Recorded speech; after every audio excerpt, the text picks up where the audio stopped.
لیکلی دستانم پر خپل جبین افغانستان پتا باندې ودان دی د مؤمن افغانستان. بسم الله الرحمن الرحيم. السلام عليكم ورحمة الله وبركاته. دوستانو ستړي مه سئ په دې هیله چې جوړ روغ خوښ او خوشحاله به یاست. الله تعالی جل جلاله مو ژوند له نیکمرغیو د خوښۍ او د خوشحالۍ ډک کړه. دوستانو تاسو ته ډېر معلومه ده چې موږ یو علمي مرکز را شروع کړی وو له صفر څخه. لله الحمد نن په هغه ځای کې تعمیر لرو. یو بیا د دغه برنامې دغه تجدید نظر به بیا وکړو چې له کومه ځایه مو را شروع کړي تر کومه ځایه مو ورسوي او په کوم حالت کې ولاړ دی دا ټول وګورئ. یعقوبي ساعته مو شو وظیفه پیدا کړه ځکه ټوله برنامې به راټولوي او بیا به دغه څخه یو برنامه جوړوي او موږ تاسو ټول ته بیا ښیي چې د کومه ځای څخه مو را شروع کړی او تر کومه ځایه پورې رسېدلي یو. لیکلی دستانم پر خپل جبین افغانستان پتا باندې ودان دی د مؤمن افغانستان پتا باندې ودان دی د مؤمن افغانستان. لیکلی دستانم پر خپل جبین افغانستان پتا باندې ودان دی د مؤمن افغانستان پتا باندې ودان دی د مؤمن افغانستان. تا مټیران غښتي په همت و آبادۍ تا جوګه دې کړ هېواد درس جهان سره سیالۍ تا جوګه دې کړ هېواد درس جهان سره سیالۍ تا پښتون باندې دې زکه دی حسین افغانستان پتا باندې ودان دی د مؤمن افغانستان پتا باندې ودان دی د مؤمن افغانستان.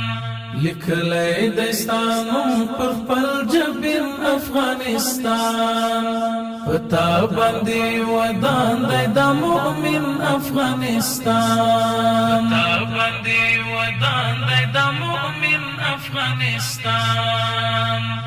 نفرت بغض عناد بدبینۍ دې کړلې ورکې خبرې د لسان سم تو قومۍ دې کړلې ورکې خبرې د لسان سم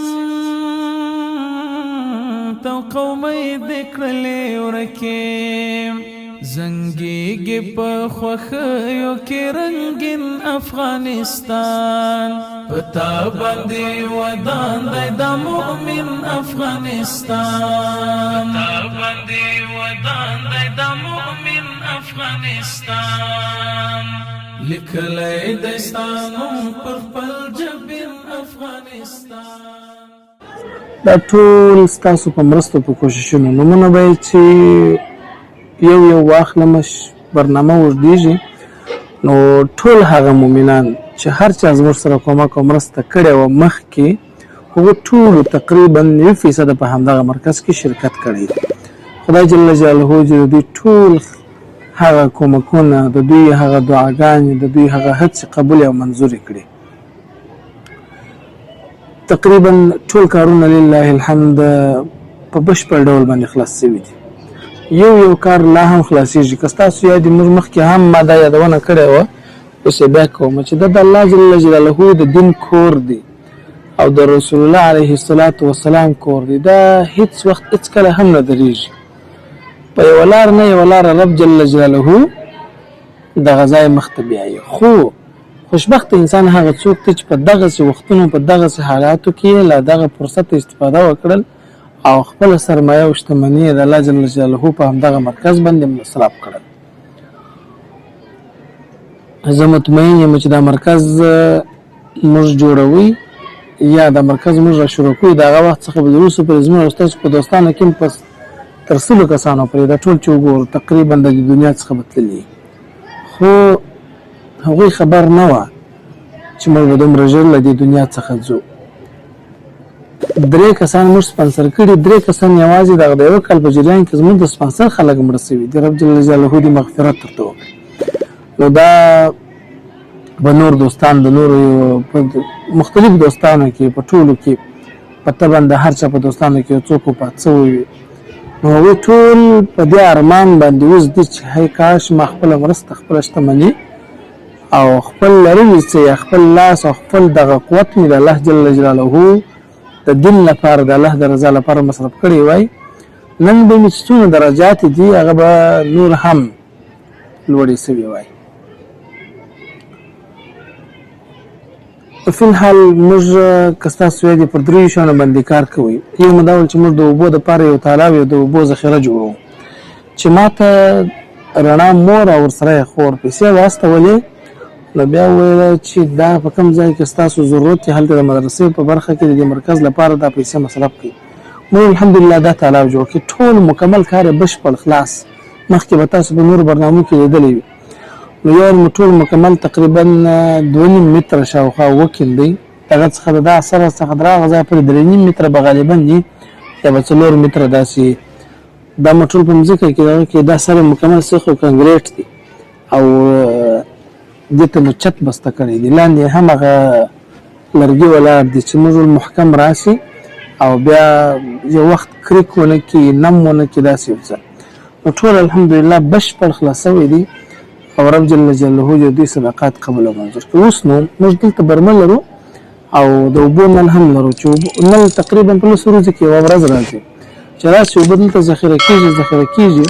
یا یو وخت برمه خرابه شي خدای مه کړي یا هم لمر نه وي، موږ د شمسي څخه استفاده کوو د برمې لپاره، نو بیا به یې تالاب کې ذخیره اوبه لرو او د دغه اوبو څخه به ټوله مرکز استفاده کوي او ثواب او اجر به یې د چا وي د رڼا مور او د بلقیس خور. خدای جل جلاله دې قبول او منظور کړي. ورسره $600 همدغه رڼا مور ورسره بلقیس خور چې دوی ټوله فامیل وو، هغه ماته د همدغه مرکز د برق لپاره راستوي. د ما مخکې یادونه کړې چې دې مرکز ته موږ غواړو ژوندی برق جوړ، هغه اي سي او ډي سي برق چې دا سیستم خو موږ الحمدلله فعال کې ورته جوړ مو کړي، پنکې او ګروپونه او ساکټونه او ټول لینک شوي ټول شان شوي، خو بیټري او د بټن دغه انویټ د دې خو ضرورت دی چې د برق یې ژوندی سي یا د برق مړ برق راسي، خو دې لپاره ضرورت دی. نو هغه موږ چې انجینران سره معلومات کړي دي، یو د سهار څخه تر مازدیګره پورې چې برق دا ډېر کم مصرف کوي، تقریبا 1500 پورې دومره مصرف کوي چې هغه هندارې او دغه ورته راسي. یو د شپې برق چې موږ په مرکز دا دی چې د شپې به هم وي او دلته به آنلاین علمي مرکز هم جوړ وي، نو دې لپاره د برق اشد ضرورت دی او برق په اوس کې یو حیاتي مسله ده، نو دې لپاره هغه زیات مصرف کوي. خو په هر صورت باندې د برق لپاره همدغه رڼا مور هم $600 موږ ته راکړي دي. موږ به داسې لږ په لږ پیسې ټولوو چې د برق پیسې جوړې کړو او برق فعال شي.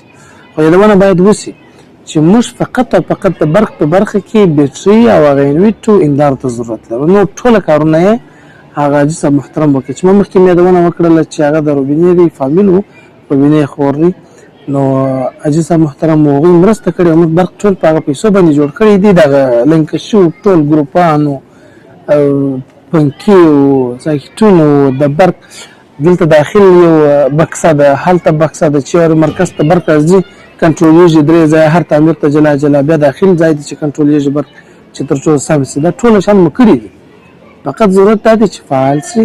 په هغه کې رڼا مور $600 کومک کړی. یو شی تر ټولو ډېر مهم مسله چې موږ دلته اشپزخانه مو نه درلودل او د دغه مرکز لپاره یو کانتین مو نه درلودی، د اضافه مواد لپاره چې زموږ لپاره اوس دا کولران د ژمي خلاصېږي باید یو محفوظ ځای وساتل شي چې بیا هر وخت نه رانیول کېږي. دې لپاره موږ یو سیوینګ روم نه درلودلی، نه یو په ګدام غوندې به ووایي، دا مو نه درلودلی. نو دې لپاره موږ کار شروع کړي چې هر څوک هر رور او هر جنې غواړي په دې کې کومک او مرسته وکړي. نو رب جل جلاله دې اجر ورکړي، خدای جل جلاله دې د کوششونو خدمتونه قبول کړي. نو د هغه کار مو شروع کړی دي، تقریبا اوس نوې ګاډربندي ده، ګاډربندي خلاصېږي، بیا کوشش دی فقط پلستر پاتېږي، خو د دې ټوله پیسې پر موږ باندې پاتې دي. موږ دا را شروع کړي یو ټیکدار ته چې شوی خدای مهربانه. علمي مرکز 90% نه بلکې 98% بشپړ شوی دی، خلاص شوی دی. 1% مثلا پورې پاتې دي او دومره د دغه مرکز دغه غولې د دې کانکریټ پاتې دي. او په درېیم قدم کې د هغه ځای چې موږ اوس فلحال نوی شروع کړي دي د هغه سره کومک او مرسته پاتې ده او د برق کار یې پاتې دي. نور الحمدلله ټول کارونه مکمل بشپړ او خلاص شوي دي. او چا چې موږ ته پیسې په دې برخه کې راکړې وې هغه ټول مو هر چا ته په هغه وخت باندې ویلي چې تاسو دومره پیسې راغلي، دومره پیسې مو مصرف کړي، دغه مو په حساب و کتاب دی. بیخي مو په شخصي ورته ویلي دي، عام په ویډیو کې ورته ویلي دي. اوس دغه تالاب دی ما د رڼا مور او د بلقیس خور دا د دوی په پیسو باندې جوړ کړی دی. ورسره موږ د برق په حساب کې دوی موږ سره کومک کړی، هغه مو ورته ذکر کړي دي. هدف هم دا دی چې موږ دغه مرکز جوړوو، په داسې پیسو باندې جوړوو چې رب جل جلاله یې د قیامت په ورځ باندې تاسو ته اجر درکړي او زموږ مسؤلیت خلاص. او زه همیشه کوشش کوم چې ډېر وضاحت په دې خاطر باندې وکړم زم الله دې نه کوي، الله دې نه کوي. په دې د خیر په کار کې د خیر په کار کې د یو چا تشویش نشته چې آیا زما پیسې دلته مصرف شوي دي که نه. موږ عملا ویډیو کې وایو واضح چې دا ستا پیسې دلته مو مصرف کړي، دا د پلان پیسې دلته مو مصرف کړي، دا د احمد پیسې دلته مو مصرف کړي. نو دې لپاره نور هم د مرستې ته ضرورت ما مخکې نه $7,900 موږ د تعمیر په وخت کې تقریبا قرضدار وو. دا یوونه باید وکړو، دا ډېرې لږ پیسې نه دي چې مصرف شوي دي دلته. دلته فی متر په $90 باندې دغه تعمیر جوړ شوی دی. تقریبا تر 1100 متره پورې د تعمیر تاسو خپل حساب ورته وکړئ څومره پیسې وي. هغه 15 اتاقونه او د دې تر څنګ دغه مکمل تشنابونه او دغه د استادانو اداره د 4 طرفه مکمل دیوال چې 1400 متره تقریبا دغه ساحه د ځمکه وه، دغه دیوال به څومره ورباندې شاوخوا راڅرخي، دا مکمل دیوال او د دې تر څنګ هلته 15 تشنابونه، ټانکیانې، پیپکاري، ټول مکمل سامان. دا کومو پیسو باندې نه کېږي، خو دا ټول موږ قرار د یو او د بل د ټولو پیسې هلته مصرف کړي دي او الله تعالی جل جلاله نن دا ځای همدغه درولی دی. یوازې او یوازې چې دغه اجر او ثواب ستاسو سي چې موږ له دې تشویشه ختم شو چې نن موږ ته څوک وایي چې ځي له دې ځایه بار سي، دا اجر به انشاءالله العزیز نه خلاصېدونکی. نو تاسو ته ټوله برنامه وګورئ او ټوله مرکز راسره ننداره کړئ او د هغه مرسته چې موږ یادونه کړې ده په هغو کې یو ځل بیا غوښتنه کوو چې خدای جل جلاله بشپړ کړي او درس و تعلیم ته اماده شي. بارک الله فیکم.